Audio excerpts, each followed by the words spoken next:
Hello everyone, welcome to my YouTube channel bio hope. बच्चों, आज मैं आपको मॉलिक्यूलर बायोलॉजी का एक टॉपिक ट्रांसक्रिप्शन इन प्रोकैरियोट्स पढ़ाऊंगा।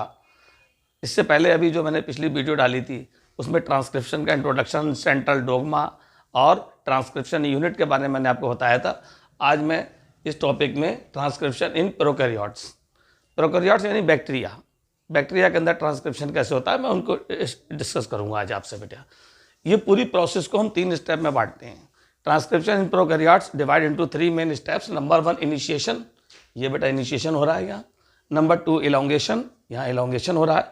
और नंबर 3 टर्मिनेशन। ठीक है, तो सबसे पहले स्टार्ट करते हैं पहली प्रोसेस इनिशिएशन। इनिशिएशन में क्या होता है, पहले एक चीज़ मैं आपको समझा दूँ। ये एक डीएनए का स्ट्रैंड है, ये दिखाई दे रहा है आपको। डीएनए के डबल स्ट्रैंड होता है चूंकि इसमें एक स्ट्रैंड जो है 3' इसका दूसरा सिरा 5' और दूसरे स्ट्रैंड अगर 5' है तो उसका दूसरा सिरा 3' होगा। ये एंटी पैरेलल पोलरिटीज की होती है बेटा, ये आपको पहले से मालूम है, डीएनए आप पहले पढ़ चुके हैं। ठीक है, यहाँ इस इनिशिएशन प्रोसेस जो पहला स्टेप होता है ट्रांसक्रिप्शन प्रोकैरियोट्स में, पहला स्टेप इनिशिएशन। इस प्रोसेस को स्टार्ट होने के लिए कुछ कंडीशंस हैं, वो आप समझ लीजिए, क्योंकि मैंने ट्रांसक्रिप्शन यूनिट में आपको पिछली वीडियो में पढ़ाया था। एक बार हल्का सा रिकैप उसका देता हूँ। 3 जीन ज़रूरी होते हैं। एक प्रमोटर जीन, ठीक, जो यहाँ अभी मैं दिखा रहा हूँ, जहाँ प्रोसेस स्टार्ट होगी वहाँ मौजूद होंगे। एक स्ट्रक्चरल जीन जहाँ ये प्रोसेस हो रही है उसकी बात कर रहा हूँ मैं। और तीसरा होता है टर्मिनेटर जीन, ये मैंने बना के दिखाया है यहाँ। यानी एक डीएनए पे 3 अलग अलग जगहों पर 3 अलग अलग जीन मौजूद हैं। सबसे पहले जब इनिशिएशन प्रोसेस स्टार्ट होगी तो यह प्रमोटर जीन सबसे पहले हेल्प करेगा इस प्रोसेस में।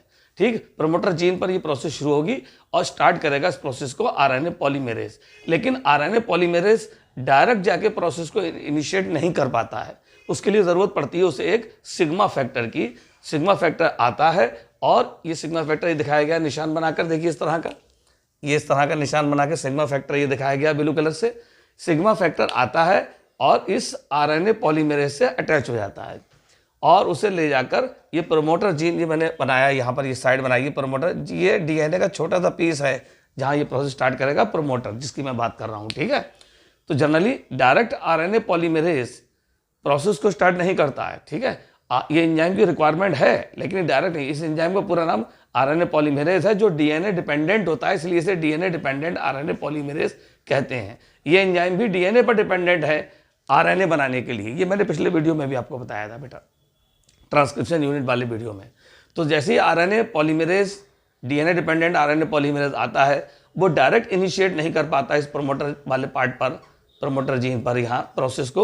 उसके लिए उसे ज़रूरत पड़ती है एक सिग्मा फैक्टर की। सिग्मा फैक्टर आता है, इस आरएनए पॉलीमेरेज से अटैच हो जाता है और इसको लेकर यहाँ प्रमोटर जीन तक पहुँच जाता है।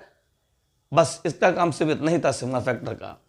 सिग्मा फैक्टर काम था, इनने आरएनए का हाथ पकड़ा और ले जाकर इसे प्रमोटर जीन तक छोड़ दिया। अब प्रमोटर जीन को यहाँ आते ही, अटैच होते ही रास्ता मिल जाता है, वो अपनी प्रोसेस स्टार्ट कर देता है। अब उसे सिग्मा फैक्टर की कोई ज़रूरत नहीं है, इसलिए वो सिग्मा फैक्टर बाद में रिलीज हो जाता है। ये अगले डायग्राम में हम शो करेंगे, रिलीज हो गया सिग्मा फैक्टर यहाँ।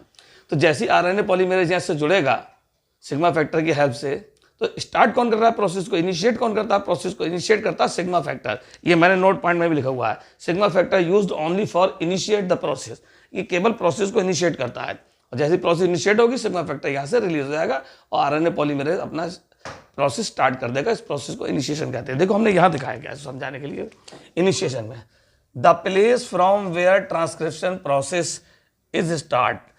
इनिशिएशन वो जगह होगी जहाँ सबसे पहले ट्रांसक्रिप्शन प्रोसेस स्टार्ट हो रही है। एक बात, कौन सा फैक्टर मैंने भी जिक्र किया था आपसे, सिग्मा फैक्टर, जिसका सिंबल ये होता है बेटा, is recognise the promoter site of DNA. ये डीएनए की प्रमोटर साइट को रिकॉग्नाइज कर लेता है। ये प्रमोटर साइट है, इसको वो रिकॉग्नाइज कर लेता है। कौन? सिग्मा फैक्टर, पहला काम ये करेगा। ठीक, फिर डीएनए डिपेंडेंट जो आरएनए पॉलीमेरेज जिसका मैं भी जिक्र कर रहा था, that catalyses the transcription of all types of RNA, चाहे वो messenger RNA, T RNA and RNA, सभी टाइप के आरएनए इन बैक्टीरिया यानी प्रोकैरियोट्स में बनाना शुरू कर सकते हैं। तो ये हमारा आरएनए बन रहा है। ठीक है, तो मैंने बोला डीएनए डिपेंडेंट जो आरएनए पॉलीमेरेज है वो प्रोसेस को कैटलाइज करता है ट्रांसक्रिप्शन की और सभी टाइप के आरएनए बैक्टीरिया के अंदर बना सकता है वो। ठीक है, अब देखिए आरएनए पॉलीमेरेज और क्या काम करेगा, RNA polymerase bind to the promoter. सबसे पहला काम RNA polymerase bind to the promoter, promoter से ये बाइंड कर रहा है एंड इनिशिएट द ट्रांसक्रिप्शन। यानी इस प्रोसेस को इनिशिएशन कहते हैं।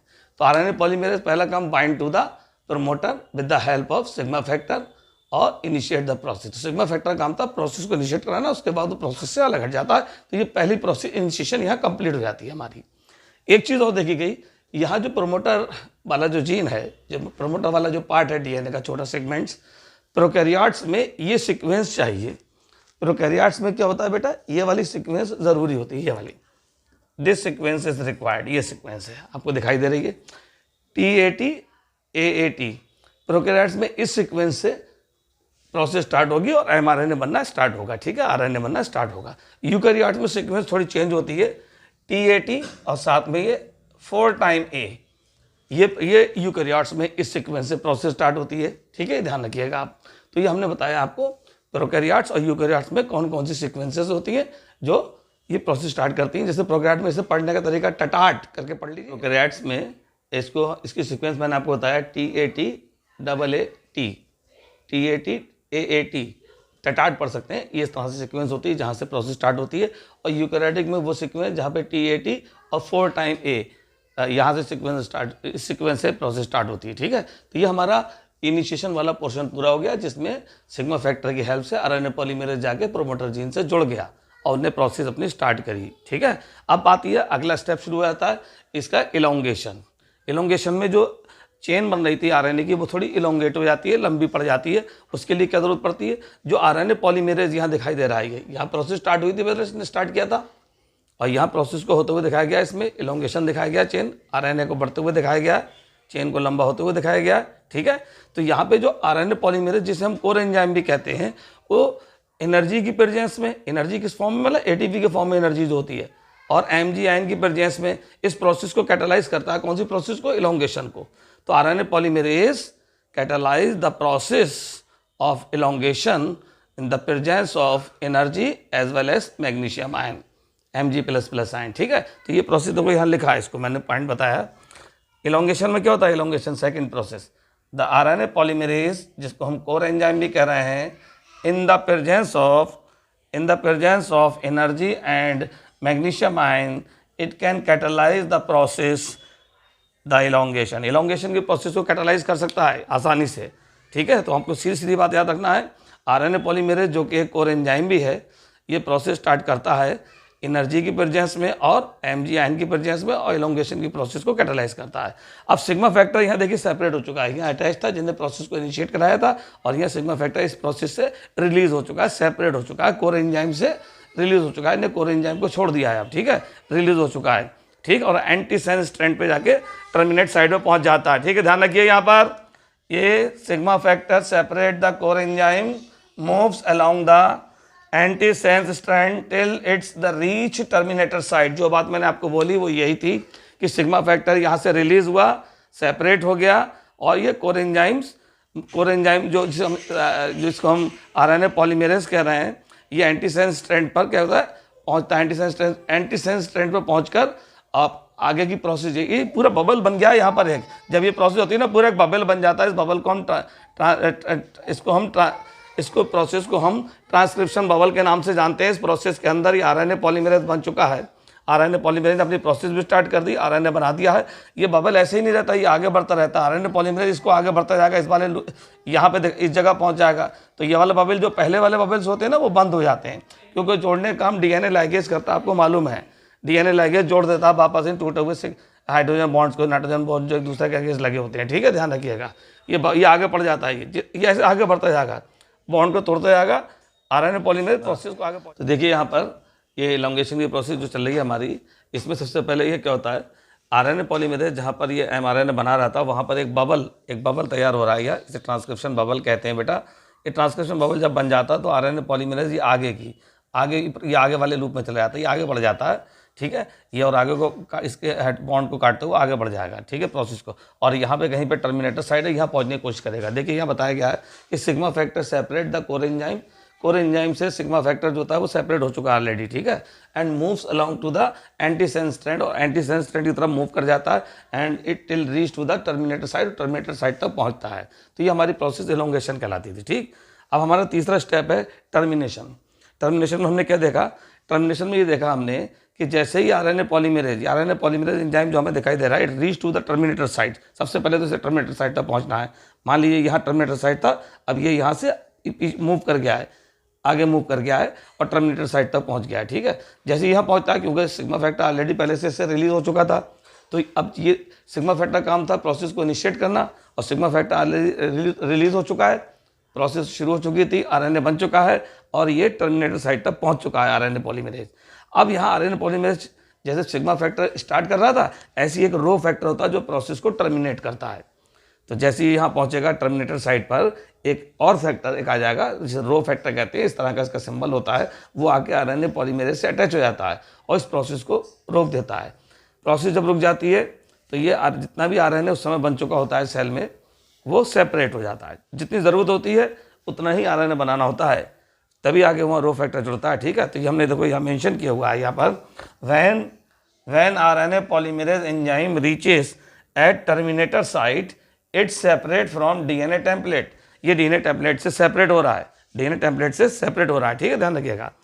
Eight terminator site on DNA nitrogen bases are present in the palindromic sequence. एक अच्छी बात आई कि कह रहे हैं जैसे ही टर्मिनेटर साइट के डीएनए के टर्मिनेटर साइट पर ये पहुंचेगा, यहाँ पहुंचेगा, तो nitrogen bases are present in palindromic sequence. तो नाइट्रोजन बेसेस जो है वो पैलिंड्रोमिक सीक्वेंस में लगे होते हैं। पैलिंड्रोमिक सीक्वेंस क्या होती है? कोई भी ऐसी सीक्वेंस नाइट्रोजन बेस की जो फॉरवर्ड और बैकवर्ड पढ़ने पर, देखिए इस तरह से फॉरवर्ड और ये बैकवर्ड दोनों तरह से पढ़ने पे सीक्वेंस सेम हो। एनसीईआरटी में एक वर्ड मलयालम लिखा हुआ आपने देखा होगा यहाँ पर, इस तरह से मलयालम एनसीईआरटी में है। आप ऐसे में पढ़ लीजिए से तब भी ये मलयालम है, ऐसे पढ़ लीजिए तब भी ये मलयालम है।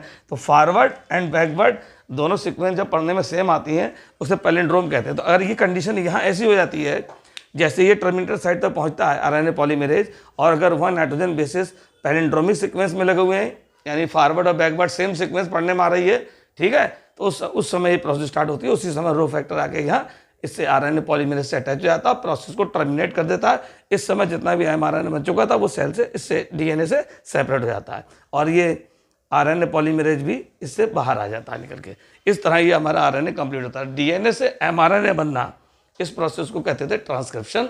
ये प्रोकैरियोट्स में कैसे होता है मैंने अभी आपको समझाया। एक हल्का सा हाईलाइट समझाता हूँ आपको। प्रोसेस देख लीजिए, 3 स्टेप में बांटा गया पूरा, इनिशिएशन, इलोंगेशन, टर्मिनेशन। इनिशिएशन में क्या करा, सबसे पहले डीएनए पे जो प्रोमोटर साइट होती है, प्रोमोटर जीन मौजूद होते हैं, यहाँ प्रोसेस सबसे पहले स्टार्ट होगी। आरएनए पॉलीमरेज प्रोसेस को स्टार्ट करेगा, लेकिन वो इनिशिएट नहीं कर पाता आरएनए पॉलीमरेज प्रोसेस को। उसके लिए उसे जरूरत पड़ती है सिग्मा फैक्टर की। सिग्मा फैक्टर आता है, आरएनए पॉलीमरेज को पकड़ता है और ले आके यहाँ प्रोसेस को इनिशिएट करा देता है। बस इतना ही काम था सिग्मा फैक्टर का। फिर सिग्मा फैक्टर यहाँ से रिलीज हो जाएगा। अब आरएनए को क्योंकि जगह मिल गई, वो अपनी प्रोसेस आगे स्टार्ट कर सकता है।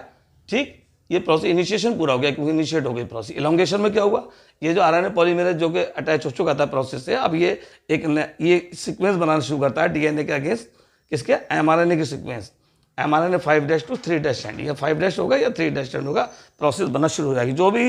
जो भी एमआरएनए बनता है वो इसी सीक्वेंस में बनता है, बच्चों ध्यान रखेंगे। ठीक है, इस तरह से 5' to 3', ठीक है, वाली सीक्वेंस में, ये ध्यान रखिएगा। तो ये प्रोसेस को स्टार्ट कर, इस समय सिग्मा फैक्टर रिलीज हो चुका होता है, ये इलोंगेशन प्रोसेस होती है। ठीक, और ये चेन लगातार इलोंगेटेड होती रहती है। दिख रहा है, न्यूक्लियोटाइड चेन जो है लगातार पॉलीन्यूक्लियोटाइड चेन, पॉलीमर जो होता है लंबाई में बढ़ता रहता है, आरएनए लंबाई में बढ़ रहा है, प्रोसेस हो रही है। यहाँ पर जो बबल बनता है इस प्रोसेस के दौरान, जिसको हम ट्रांसक्रिप्शन बबल कहते हैं, ये आरएनए पॉलीमरेज अभी आगे की प्रोसेस आगे मूव करता है और बॉन्ड को तोड़ते हुए आगे बढ़ जाता है। लेकिन ये पहले वाले जो टूटे हुए बॉन्ड थे क्या ऐसे ही रहते हैं ना, ऐसे नहीं रहते। इनको डीएनए लाइगेज एंजाइम बाद में जोड़ता जाता है। तो जैसे ही ये टर्मिनेटर साइट तक पहुंचेगा, अगली प्रोसेस शुरू हो जाएगी। टर्मिनेटर साइट में पहुंचता है, यहाँ पे जब पॉलीड्रोमिक सीक्वेंस आ जाती है नाइट्रोजन बेसिस की, उसी समय रो फैक्टर आके आरएनए पॉलीमरेज से अटैच हो जाता है, क्योंकि सिग्मा तो पहले ही उसे रिलीज कर चुका था आरएनए पॉलीमरेज को। उसकी जगह रो फैक्टर ने ले ली और उसने प्रोसेस को टर्मिनेट कर दिया, और जितना भी एमआरएनए बन चुका था वो डीएनए से सेपरेट हो जाता है और आगे की प्रोसेस के लिए यूटिलाइज हो जाता है। उम्मीद करता हूँ वीडियो बेटा आपको समझ में आया होगा। ये वीडियो अगर आपको समझ में आया हो, इस वीडियो को बेटा मेरे लाइक कीजिए, चैनल को मेरे सब्सक्राइब कीजिए और बेल आइकन का बटन दबाइए। जय हिंद।